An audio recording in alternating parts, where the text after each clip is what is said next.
నమస్కారం, మీరు చూస్తున్నారు టైమ్ 24x7 టీవీ.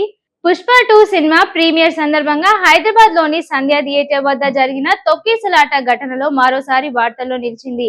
ఈ ఘటనలో మహిళ మరణించగా ఓ బాలుడు తీవ్రంగా గాయపడిన విషయం తెలిసిందే. తాజాగా ఈ కేసులో కీలక న్యాయపరమైన పరిణామం చోటు చేసుకుంది. పూర్తి వివరాలు ఇప్పుడు తెలుసుకుందాం. 2024 డిసెంబర్ 4న పుష్ప 2 సినిమా ప్రీమియర్ షో సందర్భంగా సంధ్య థియేటర్ వద్ద భారీ సంఖ్యలో అభిమానులు చేరుకోవడంతో తొక్కిసలాట జరిగింది.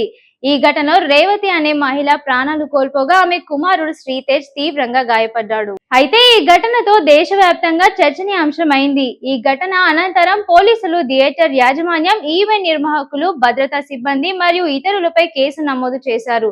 నటుడు అల్లు అర్జున్ పేరు కూడా ఈ కేసులో చేర్చబడింది.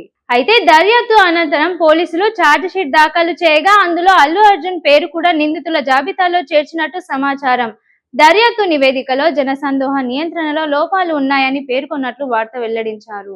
తాజా పరిణామంగా హైదరాబాద్ నాంపల్లి కోర్టు అల్లు అర్జున్ కు నోటీసులు జారీ చేసింది. ఈ కేసుకు సంబంధించిన విచారణలో భాగంగా జూన్ 22న వ్యక్తిగతంగా హాజరు కావాలని కోర్టు ఆదేశించినట్లు తెలుస్తోంది.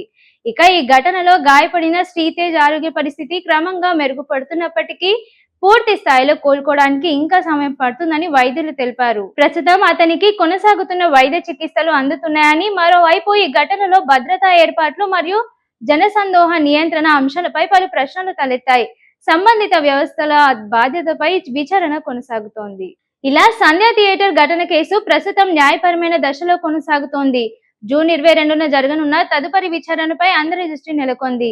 ఈ కేసుకు సంబంధించిన మరిన్ని తాజా అప్డేట్స్ తో మళ్ళీ కలుద్దాం. అంతవరకు చూస్తూనే ఉండండి టైమ్ 24x7 టీవీ. షేర్ చేయండి, లైక్ చేయండి, సబ్స్క్రైబ్ చేయండి. మరిన్ని వీడియోల కోసం బెల్ సింబల్ పై క్లిక్ చేయండి.